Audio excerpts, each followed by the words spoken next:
오늘은 초대교회의 도전과 기회라는 제목으로 말씀 함께 나누도록 하겠습니다. 이 교회사의 2000년을 4시기로 나눌 수 있습니다. 초대교회, 중세교회, 종교개혁, 그리고 근현대 교회로 나눌 수가 있습니다. 그래서 먼저 이 초대교회 시기는 오순절 성령 강림으로 교회가 시작된 때부터 약 500년까지를 이 초대교회라고 합니다. 그리고 중세교회 시기는 500년부터 1500년까지의 이 1000년간을 중세교회 시기라고 부릅니다. 그 이후에 1500년 정도부터 1700년 정도까지 이 200년 기간을 종교개혁 시기라고 부릅니다. 아주 중요한 시기이고, 그 다음에 1700년부터 지금까지 한 300년 좀 넘는 이 시간을 저희가 근현대 교회 시기라고 부릅니다. 저희가 지금 초대 교회 시기를 공부하고 있는데, 이 초대 기독교, 초기 기독교는 유대교로부터 왔다고 볼 수 있습니다. 유대교의 영향을 아주 많이 받게 됩니다. 기독교와 유대교에 그래서 이 유사성이 있습니다.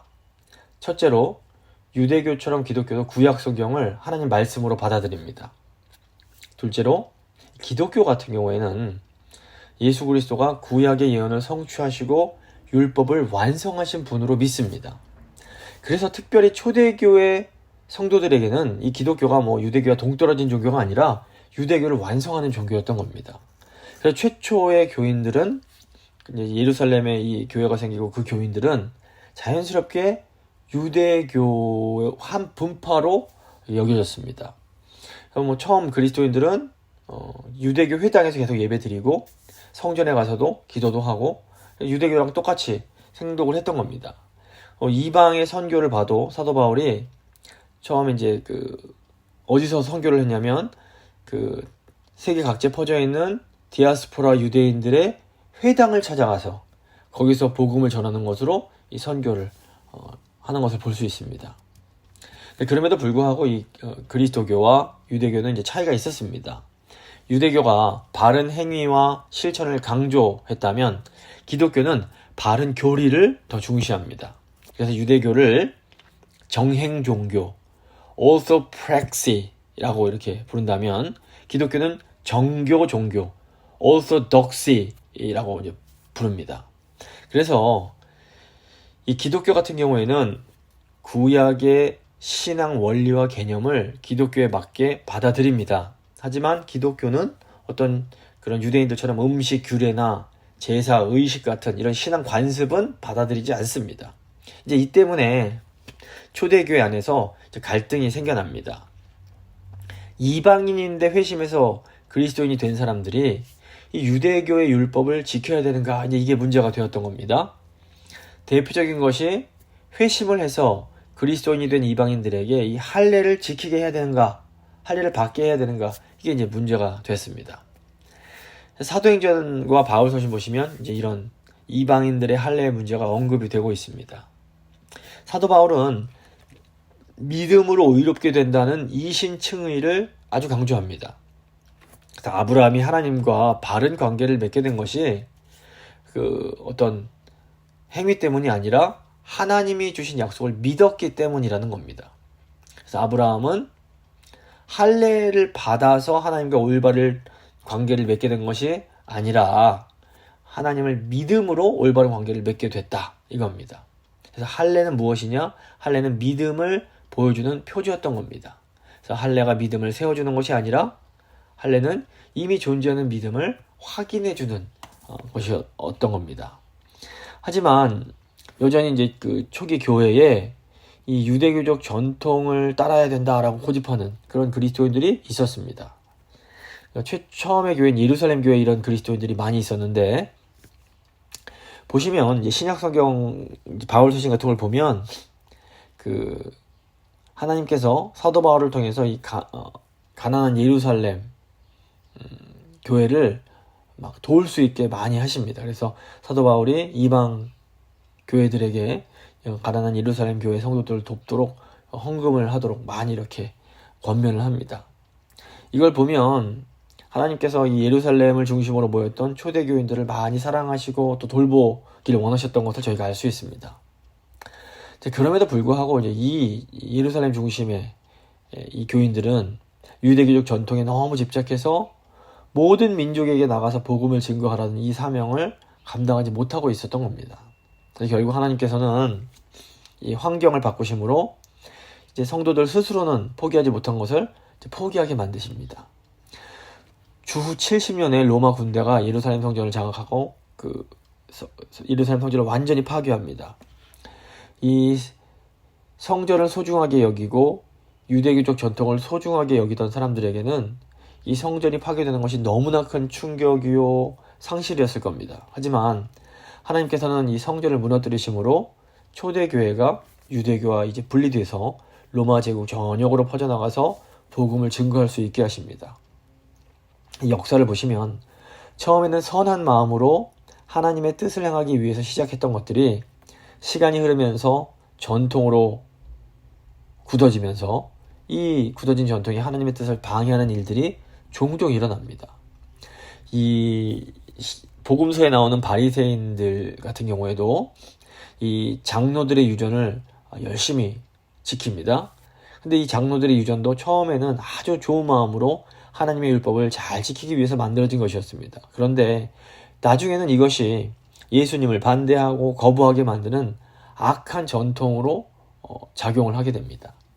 중세 카톨릭 교회의 전통도 마찬가지입니다. 처음에는 하나님을 잘 섬기기 위해서 만들어낸 그런 전통들이 나중에는 이상한 전통으로 고착이 돼서 하나님의 뜻을 거스르는 악한 전통이 되어버립니다. 결국 하나님께서는 종교개혁을 통해서 이런 중세 잘못된 로마 카톨릭의 전통을 무너뜨리십니다. 이제 우리를 보면 우리 안에도 이런 모습이 있을 수 있습니다.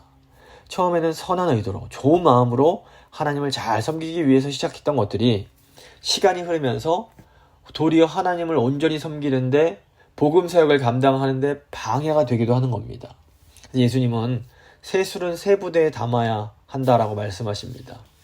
여기서 이제 새 술이 복음이라면 이 부대는 우리가 가지고 있는 문화나 어떤 전통을 의미한다고 볼 수 있습니다.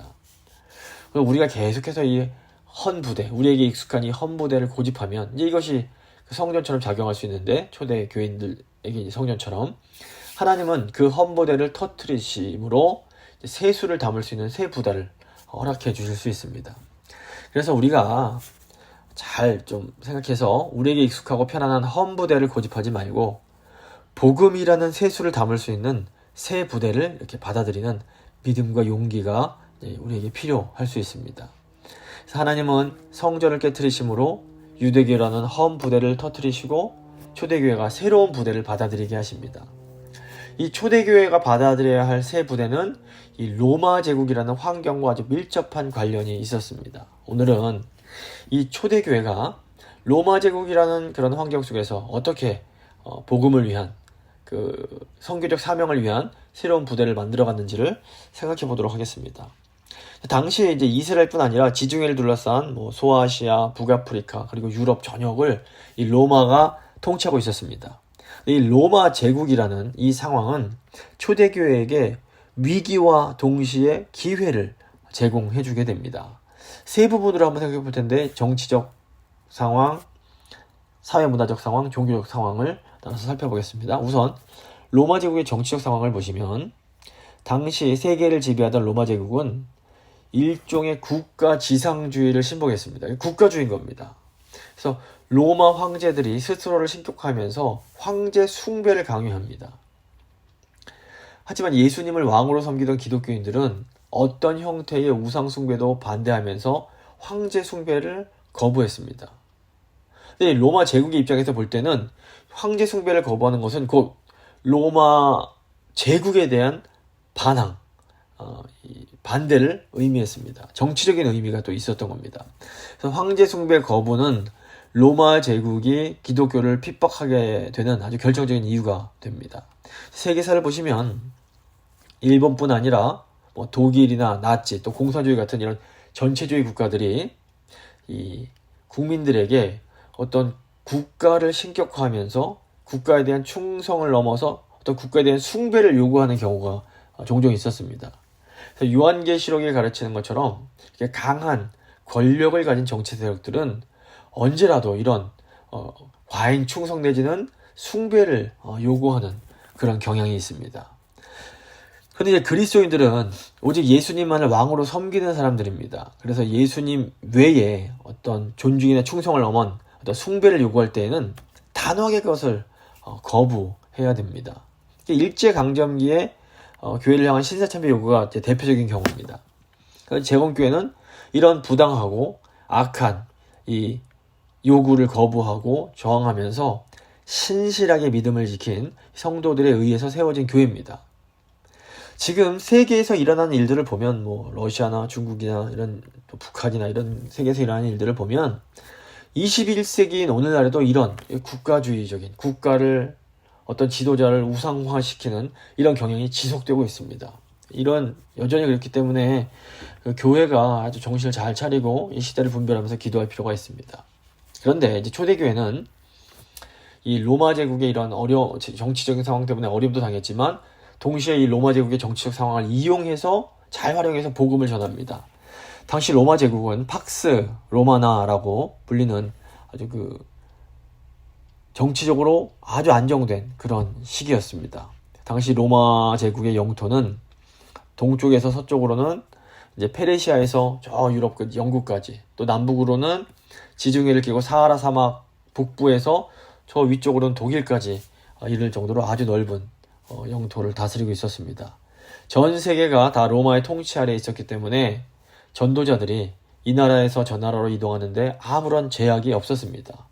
로마 제국에서는 국제 여행을 위한 어떤 비자도 필요가 없었던 겁니다. 더욱이 로마는 제국 전역에 도로를 아주 잘 닦아두었고 해상에서도 해적을 제압했기 때문에 그 해로로 가는 것도 아주 안전했습니다. 그래서 어느 길을 통해서든지 세계 그곳으로 이동하며 복음을 전할 수 있었습니다. 사도 바울이 선교 여행을 이렇게 쉽게 할 수 있었던 것도 로마 제국 상황이었기 때문에 가능했던 겁니다. 그래서 초대 교회는 이 팍스 로마나라는 상황을 잘 이용해서 시리아, 로마, 소아시아, 애굽, 북아프리카, 스페인과 저 가을이라고 불리던 프랑스까지 복음을 전하게 됩니다. 오늘날 같은 경우에는 이 인터넷이 전 세계에 다 보급이 되어 있고 IT 혁명이란 것이 일어나서 복음을 전할 수 있는 기회가 엄청나게 많아졌습니다. 그래서 이 인터넷을 통해서 나쁜 것도 많이 전파되지만 또 복음도 아주 쉽게 전파될 수 있는 그런 기회가 생겼습니다. 교회가 이런 상황들을 잘 선용해서 어떻게 효과적으로 복음을 전할 수 있을지를 잘 고민하고 또 실천할 필요가 있습니다. 두 번째로 로마의 사회 문화적 상황을 좀 생각해 보겠습니다. 문화적 차원에서 로마 사회는 철저한 계급주의 사회였습니다. 하지만 기독교인들은 이 노예도 그리스도를 믿음으로 교회 안에 들어오면 형제처럼 대해줬습니다. 로마 사람들이 보기에 기독교인들의 이런 태도가 너무 이상해 보인 겁니다. 신분으로 인한 차별이라는 문화를 아주 당연하게 받아들이던 로마인들에게 기독교인들은 어떻게 보면 사회체제를 거부하는 그런 사람들로 보였고, 그래서 비난의 대상이 되기도 합니다. 그래서 기독교인들이 이런 비난을 피하기 위해서 은밀한 곳에서 조용히 예배를 드립니다. 그런데 로마인들이 이것조차도 이상하게 바라봅니다. 로마인들은 기독교인들이 예배를 드릴 때 불을 꺼놓고 난잡한 행동을 한다라고 생각을 했습니다. 그리고 그리스도인들이 서로를 향해서 형제님, 자매님 이렇게 부르는 것에 대해서 이 사람들이 도덕적으로 문란하기 때문에 이렇게 부르는 거라고 오해를 하고 또 비난을 했습니다. 또 교회가 성만찬을 하는 것에 대해서 기독교인들이 사람의 피와 살을 먹는다고, 심지어 어린아이들까지 잡아먹는다는 아주 기괴한 소문을 내기도 합니다. 그래서 공중권세 잡은 자는 어떻게 해서라도 세상 사람들이 교회의 이런 선행을 오해하고 미워하게 만들려고 애를 씁니다. 그래서 교회가 정말 좋은 의도로 했는데 교회로부터 막 이상한 오해를 받는 것에 대해서 이상하게 생각할 필요는 없습니다. 당연한 거다. 마귀가 역사하고 있구나. 이렇게 생각을 해야 됩니다. 요즘에는 동성애나 낙태를 인권이란 이름으로 인정하고 당연하게 여기는 것이 세상 문화가 되어버렸습니다. 특히 이제 미국, 캘리포니아는 더 그런 것이 심한데, 교회가 이런 문화를 대항해서 나아갈 때 세상이 우리를 비난하고 미워할 수밖에 없습니다. 근데 잘 보면 저희가 결코 어떤 이렇게 동성이나 이렇게 낙태를 하는 분들을 미워하는 건 아닙니다. 우리가 그 죄는 틀렸다고 말하고 그 죄는 따를 수 없다라고 말하는 겁니다.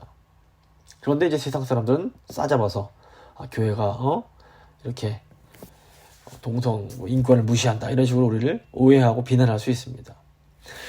근데 저희가 이 교회의 사명을 생각할 때 교회는 이 세상에서 마귀에게 사로잡혀 있는 사람들을 구원해야 될 사명이 있습니다. 그래서 교회는 항상 비둘기처럼 순결하면서도 뱀처럼 지혜로울 필요가 있습니다. 그래서 교회는 항상 이런 악한 세상 문화 속에서 어떻게 지혜롭게 행동해야 할지 하나님께 늘 지혜를 구하면서 기도해야 됩니다.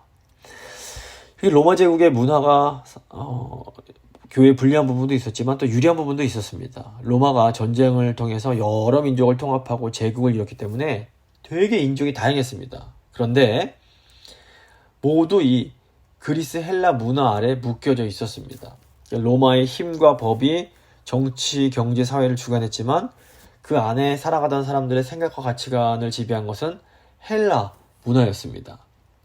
특히 이제 로마 제국 초기만 해도 이 언어도 헬라어가 지배적이었습니다. 이제 후기가 되면 로마의 언어인 라틴어가 또 쫙 퍼지게 되지만 어쨌건 초기에만 해도 이 헬라어가 지배적이었습니다. 그래서 헬라어가 공식적인 국제어로 신약 성경도 헬라어로 기록이 되어 있고 구약 성경도 헬라어로 번역이 다 되어 있었습니다. 그래서 헬라어만 알면 로마 제국 어느 곳에 가서든지 이 성경으로 복음을 전하는데 아무런 문제가 없었던 겁니다. 지난 이제 20세기는 영어와 특별히 또 미국의 문화가 이와 굉장히 비슷한 역할을 했다라고 볼 수 있습니다.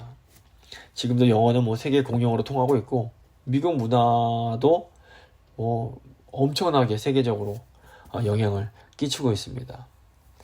근데 요즘 보면 최근에는 한류가 또 전 세계적으로 큰 유행을 하면서 한국 문화가 문화적인 큰 영향을 발휘하고 있습니다. 이렇게 볼 때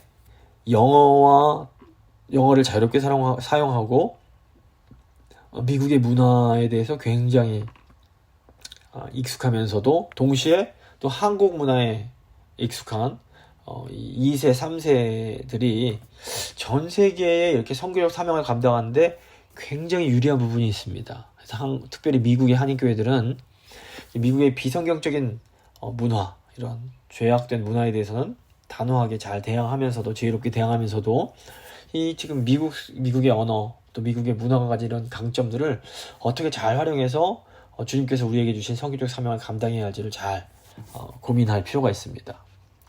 이제 마지막으로 종교적 차원을 좀 살펴보겠습니다. 종교적 차원에서 사실 로마 제국은 이 초대교회에 엄청나게 큰 어려움을 줍니다. 로마 제국은 기본적으로 종교 다원주의 국가였습니다. 종교 다원주의란 모든 종교를 다 포용하는 것을 말합니다. 그런데 이 로마 제국의 다원주의는 한 가지 전제 조건이 뭐냐면 황제 숭배를 인정하는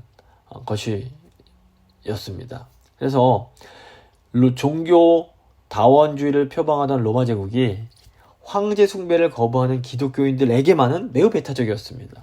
로마인들은 자신들이 믿는 신을 믿지 않는다는 이유로 기독교인들을 무신론자라고 불렀습니다. 여기서 무신론자는 현대인들처럼 신의 존재를 믿지 않는 사람들이 아니라 국가가 이렇게 공인하는 그런 신, 즉 황제를 신으로 거부하는 자들을 지칭하는 용어였습니다. 이때 무신론자라는 표현은 굉장히 영광스러운 것이라고 볼 수 있습니다. 당시 기독교인들은 음란한 죄와 우상숭배를 피하기 위해서 공공장소에 잘 나타나지 않았습니다. 그런데 기독교인들의 이런 거룩한 삶은 우상을 막 섬기면서 음란한 행위를 하는 로마인들에게 거부감을 줬습니다. 로마인들이 천재지변이 일어나면 이게 다 기독교인들이 우리의 신을 숭배하지 않아서 신들이 노예해서 그런 것이다 그러면서 그 책임을 기독교인들에게 다 뒤집어 씌웠습니다. 그리고 무신론자인 기독교인은 없애버려라 이렇게 외쳤습니다. 당시 로마 제국의 지식인들은 그리스 철학에서 삶의 의미를 찾고자 했습니다.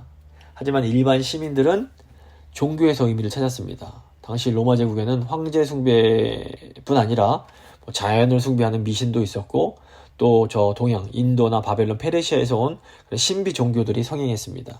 그런데 이렇게 로마에서 성행하던 종교들은 인간의 근본적인 문제나 영혼의 갈급함의 문제를 해결해 주지 못했습니다. 당시 로마가 이 번영과 동시에 급속하게 타락을 했는데, 이런 로마 제국의 종교들이 이 도덕과 윤리적인 면에서 이 로마 사회에 아무런 도움을 주지를 못했던 겁니다. 당시 로마는 아주 극도로 타락한 상태였습니다. 이 로마인들은 사람을 좀 잔인하게 죽이는 검투 경기를 보기 위해서 그냥 매일같이 콜로세움이라는 대형 극장에 몰려들었습니다. 또 성적인 타락도 극에 달았고, 신분 차이로 일어난 갈등이 아주 노예가 반란을 일으키는 등 이런 어려움들이 많았습니다. 로마의 종교인들은 이런 혼란스러운 상황에 대해서 어떤 대안도 제공을 하지 못합니다. 결국 로마인들 마음 가운데 참된 진리와 구원을 갈망하는 그런 분위기가 생겨나게 됩니다. 근데 바로 이런 상황 속에서 죽음을 두려워하지 않는 그리스도인들이 예수 그리스도의 사랑을 전하면서 부활의 복음을 증거했던 겁니다. 이 복음이 조용하지만 아주 강력하게 로마 제국 전역으로 퍼져나가게 됩니다. 기독교 복음에 담긴 이 하나님의 예수 그리스도의 놀라운 사랑과 이 부활의 소망이 로마 제국 사람들의 영혼을 사로잡게 됐던 겁니다. 로마 제국은 초대교회를 무지막지하게 핍박합니다. 로마 제국이 모든 방법을 동원해서 기독교인들에게 아픔과 고난을 줍니다. 초대 교회사가인 유세비우스는 초대교인들에 대한 로마 제국의 박해를 이렇게 묘사를 합니다. 그들은 날카로운 칼로 기독교인들의 손을 난도질했고 쇠를 녹인 물을 그들의 머리와 하체에 부었다. 어떤 기독교인들은 산채로 창자를 뽑히는 고통을 당하기도 했다. 고문이 얼마나 잔혹하고 괴괴한지 말로 다 설명할 수가 없다. 재판관들은 더 이상 새로운 고문법을 고안할 수 없게 되자 마구잡이로 기독교인들의 눈을 뽑고 사지를 절단했다. 아주 끔찍한데 이게 포면적으로만 보면 이 로마 제국의 칼 앞에서 정말 아무 힘이 없는 성도가 쓰러지는 그런 일방적인 박해와 핍박으로 보입니다. 하지만 이런 끔찍한 박해에는 영적인 차원이 있습니다. 로마 황제와 로마인들이 이렇게 끔찍하게 교회를 박해한 것은 어떤 그 뒤에 이 복음의 확장을 막고자 하는 마귀의 선동이 있었다고 봐야 됩니다. 영적인 싸움은 혈과 육의 대결이 아닙니다. 로마 제국이 기독교인들을 박해한 것은 영적 권세에 대한 싸움으로 이것은 사실 하나님과 로마 제국의 싸움이었던 겁니다. 근데 이 싸움은 이렇게 칼을 휘둘러서 폭력으로 이길 수 있는 그런 성격의 싸움이 아니었습니다. 로마 제국은 칼로 탄압하면 쉽게 기독교인들을 박멸할 수 있을 거라 생각했습니다. 그런데 놀랍게도 결과는 정반대였습니다. 찌르면 찔리고 죽이면 죽을 수밖에 없던 성도들이 이 로마 제국의 칼을 이겨냅니다. 이 박해 기간 중에도 하나님의 놀라운 역사와 섭리적 통치가 있었습니다. 박해로 인해서 초대교회 시대에 기독교는 참된 생명의 종교라는 그런 아주 강한 인식이 생겨나게 됩니다. 그래서 터툴리안이라는 교부가 순교자의 피는 교회의 씨앗이다 라는 아주 유명한 말을 남깁니다. 초대교회는 정말로 이런 순교자들의 피 위에 든든하게 세워지고 성장해 가게 됩니다. 이 모든 것들이 하나님의 섭리 가운데 이루어진 일들임을 저희가 알 수 있습니다. 그래서 결국 하나님께서는 로마 제국이 가장 강하고 안정됐던 시기에 예수 그리스도를 이 땅에 보내시고 그 로마 제국의 그런 그 정치 시스템을 통해서 그리스도의 복음이 땅끝까지 전해질 수 있게 하십니다. 교회가 아주 극심한 핍박을 당했지만 이것을 통해서 복음은 도리어 더 강력하게 전파됩니다. 이 과정을 보면 하나님께서 이 역사 가운데 어떻게 일하시고 어떻게 모든 것을 협력하여 선을 이루어 가시는지를 우리가 조금은 깨달을 수 있게 됩니다. 말씀을 마무리 잡아보겠습니다. 21세기인 이 시대의 교회는 초대교회와는 좀 다른 도전과 기회가 있다고 볼 수 있습니다. 우리가 보기에도 지금 참 어려운 상황들이 많이 있습니다. 하지만 또 잘 보면 그 안에 또 놀라운 기회가 있음도 우리가 알아야 됩니다. 그래서 우리가 지금 직면하고 있는 이런 도전의 상황 속에서 하나님이 우리에게 주시는 우리 교회와 우리 가정에 주시는 기회를 잘 찾아서 지금 하나님의 뜻을 잘 이루어 가야 됩니다. 하나님 기도하실 때 하나님 저희가 저에게 지혜 주셔서 이 어려운 상황 속에서 우리가 어떤 기회를 찾을 수 있을지 어떻게 하나님의 우리에게 주신 그 성교적 사명을 감당해 나갈 수 있을지 주님 저희를 가르쳐 주십시오. 한번 간절히 기도하겠습니다.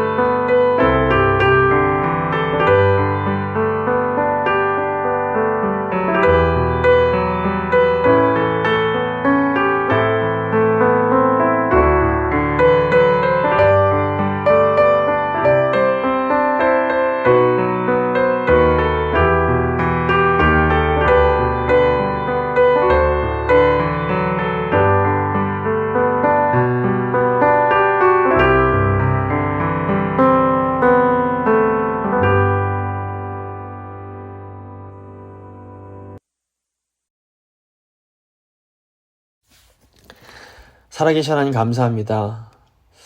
교회 역사를 보면서 인간적으로 볼 때는 참 힘들고 어려운 상황이지만 또 그 안에서 하나님께서 놀라운 구원의 역사를 일으켜가고 계심을 저희가 다시 한번 목도합니다.